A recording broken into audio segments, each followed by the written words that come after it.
Hello friend, how is it going? Welcome back to Toyota Maintenance YouTube channel. First of all, I would like to wish you healthy, happy and prosperous year 2021. And let's start this year with something simple. The COVID, the destroyer, might force some Toyota owners to start doing their own maintenance. So let's start with something so simple like a engine oil and filter change on 2010 Toyota Prius. This one you know from previous videos because we discovered this endless mice or rat nests in this one. You will probably see immediately why. And the reason is these people live in the nature underneath the huge trees, the redwoods. Look at this. Here you get the first hint. So the vehicle is not in garage but parked outside, and when we want to start the engine oil change we actually can't because I have no heart to leave all this here. So I will actually start with cleaning all that off. I don't mind doing this for my customers. That slows me down only a few minutes. And after a little bit of cleaning, we'll look way better. Will you not agree? I like that. And I will start that engine oil change and the filter with basically opening this filler cap. I'll just look at it. If I don't see any signs of problems, but this looks good. It will be only regular maintenance. I just let it sit here and I slightly always pull that engine oil dipstick. After that I'm ready to get underneath the vehicle. This 2010 Prius with 198,000 miles, it's nicely in the air. And now where is our engine oil pan? Where is the filter, huh? So basically if you see that shield, the splash shield, it's a plastic and you see it fully intact, this is the door. This is the door to your success.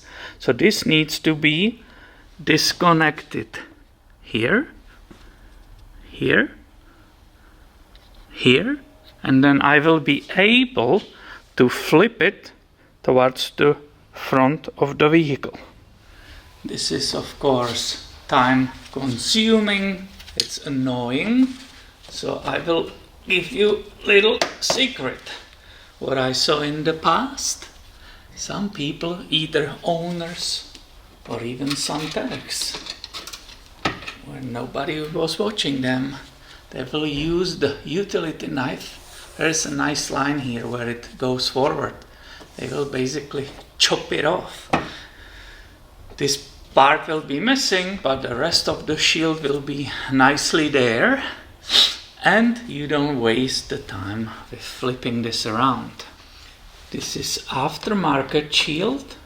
Some of you probably recognize that because the original one was slightly ripped and the owner was told that they need to replace it. I did it for them. It was absolute pain because it's not fitting properly. The holes, the shield, it's basically slightly off all the holes, so it was a nightmare. I had to modify it. And all what it was, there was basically one rip in that entire shield. I couldn't believe when they brought it and said, oh, this needs to be replaced. And basically there was nothing wrong with it. Just one hole was ripped. If you are working at the dealer and you are a loop tech, you have this bungee, and this is the reason why you have that. You want to move fast, so you hook it here and you pull it all the way. It will hold it for me and I will hook it into the front grille. So you have this hanging on your toolbox and you are already fast without damaging customer's vehicle, right? Without cutting it off. Now you have a perfect access to the oil pan and engine oil filter. Can you see it? It's right there. So now we are ready to open this 14mm drain bolt, and I'm here today filming for you because I survived yesterday inspection from the county health department. They came to check if I'm catching the used oil correctly, if I have all the stickers on the recycling bins and so on. So these are just little things I share with you, what it means to be in business, have even the smallest shop which is focused on filming cars mainly, but you still have to comply with all that stuff and pay your dues to all those departments.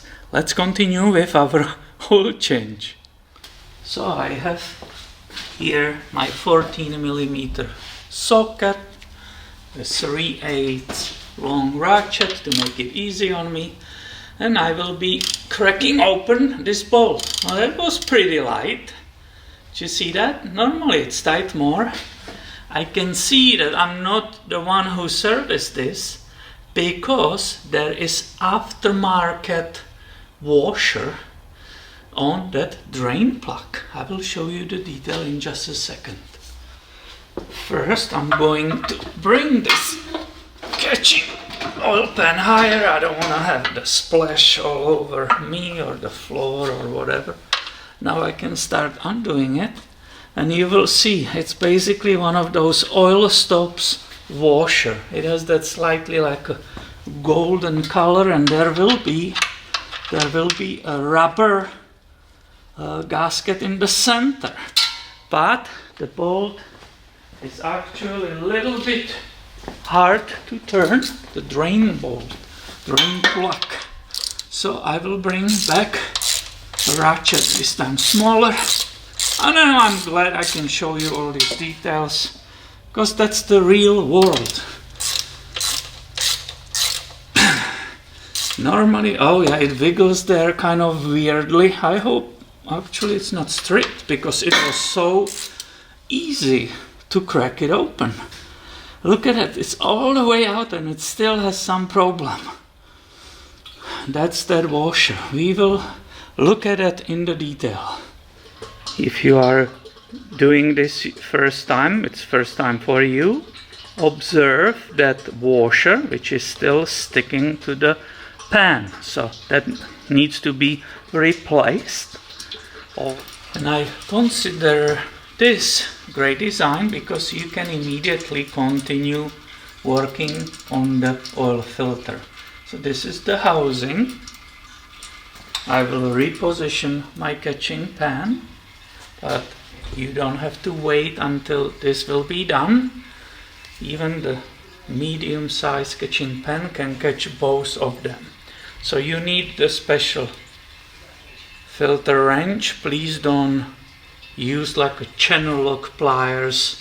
You will strip it, damage it, crack it, and so on. If you own the Toyota, get it from aftermarket store. Even the dealer sells these wrenches, and it will fit on all kinds of Toyota applications. So again, you place it on.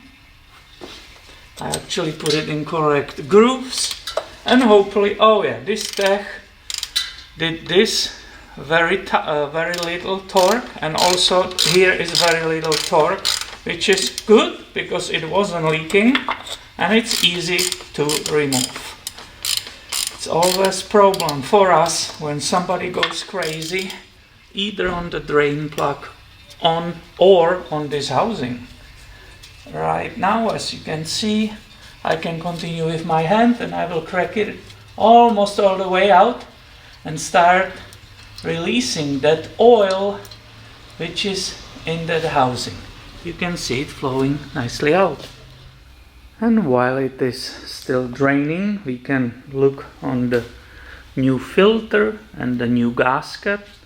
This was the special wrench I was using to remove or loosen that filter housing.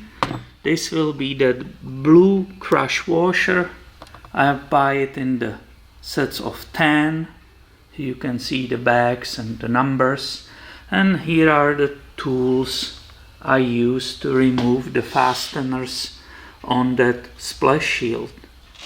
When that drainage slows down, that's the time to remove the whole housing with the filter, because there will be not a huge amount of oil coming violently out and making a mess. So here you can see it, hopefully.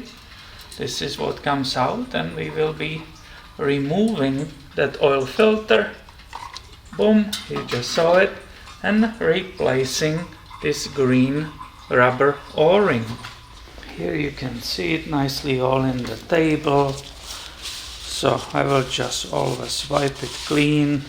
You can use the brake clean and clean inside. If you are a super perfectionist, you don't even need a tool on that o-ring. You can just squeeze it like this by your hand, and that lets you to grab it. Here goes the new one.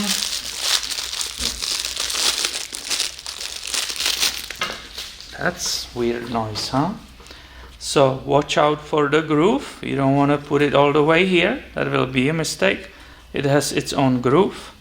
So you nicely, easily stretch it.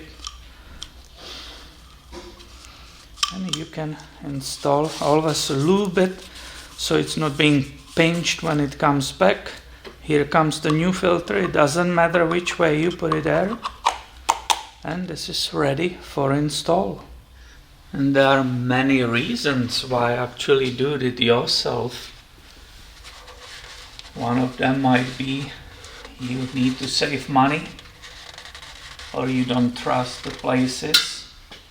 But look, this oil is still dripping, was basically dripping from both areas. And this is open already, draining like 20 minutes because I'm filming, so it takes time and so on. So you definitely get way more oil out when you do it yourself, because that oil place doesn't have a time to stand around. They are in hurry. So we looped this o-ring, you can see it. I carefully catch the thread by the hand, and I'm observing it down here also, because right now it will hit like a resistance. That's when the o-ring, it started being pushed in, so you don't want to pinch it. Right now it's good time to slow down. You can see it still goes by the hand, and at the very end I believe the torque, it's only 25 Newton meters, so you really don't want to tighten it too much because you can damage, crack this plastic. Look at this. I can actually tell you that if I left it this way, it will not fall out and it will not leak. However, I'm bringing that tool and I will put that extra torque on it. I will take my small ratchet, because 25 Newton meters, it's not much, and just very gently, because we know it's the o-ring what is sealing and not how tight we tied this, very gently give it that last turn, and that's it, my friend. Please don't do it for yourself or for us. Don't torque it too much, because there's no need for it. I forgot to show you the damaged washer. You can see hopefully that the rubber is all messed up, and that's why the drain plug didn't want to come easily out. So I have that drain plug cleaned, making sure it's perfectly ready. I will grab that blue crush washer, which is original Toyota, and even regarding Toyota, you can actually reuse those. This is not made for only single purpose. So by the hand only, I'm trying to find a thread that I will not cross thread it. And in this case, this was 25 Newton meter. Here it's a little bit more, and it's actually 40. It's like 40. This socket, it's 14, and the torque on this drain plug, it's 40. I don't use any more torque wrench on this. We have that feel developed in our hands if you do it so many times. But it's a nice and snug if you don't have a wrench, torque wrench, so nice and snug that it will not fall off, it will nicely seal. However, also you don't want to strip the thread in that oil pan. To prevent oil spills, I love always use funnels. That's so easy. This one you know from this channel, it's developed for Toyota and has a thread matching to all Toyotas. So you can screw it in, there's gasket, and you will perfectly avoid any possible spills. But look, not only you cannot get to the spark plugs on this model just to inspect them, impossible. All of this has to be removed. It's even in the way of this filter, so that won't work. What about this generic one from, where did I buy it? Maybe Walmart? Will that reach there? Nope. Also no success. Hopefully this model, quick fill funnel 10718. Hopefully this one will work. Yep, this fits either way. We will be able to nicely pour that new oil. Now, what oil belongs in this 2ZR FXC engine? Well, you have it nicely on the cap. I hope you can read it. It says 0W20, which means full synthetic. This is one of the options I can recommend you. Mobile One. It's an advanced fuel economy, good for many GM, Honda, Nissan and Toyotas. 0W20 advanced full synthetic comes in 5 US quarts. And if you check your owner's manual, we need 4.4 quarts because we replaced that engine oil filter. So here you start pouring it. Don't rush it because you don't want to overwhelm this opening. You don't want to spill it. If you don't trust those numbers, you can fully pull out the engine oil dipstick. Now it's dry, reinsert it, and after pouring this amount, it should be slightly above the top mark, which is right here. It's really like 3-4 millimeters above, and that's perfect because when you will start up the engine, the oil will nicely spread through the engine. It will be right there on the top. Don't forget to put this cap back. It happened before. Many people, they will just put it here and forget about it. So that's why you keep it visibly on the other table. You don't want to have huge spill of oil after you will be driving after the oil change. Nice tight. I will check one more time that engine oil dipstick. I will fill up the windshield wiper reservoir. Already checked the engine air filter, so I'm basically done here. And in the cabin I will put a new windshield sticker with another 5,000 miles as a reminder, and I will reset that engine oil maintenance system. And here in California, government says I have to check all the tire pressures. It's the law. So thank you for watching and have a great day, my friend.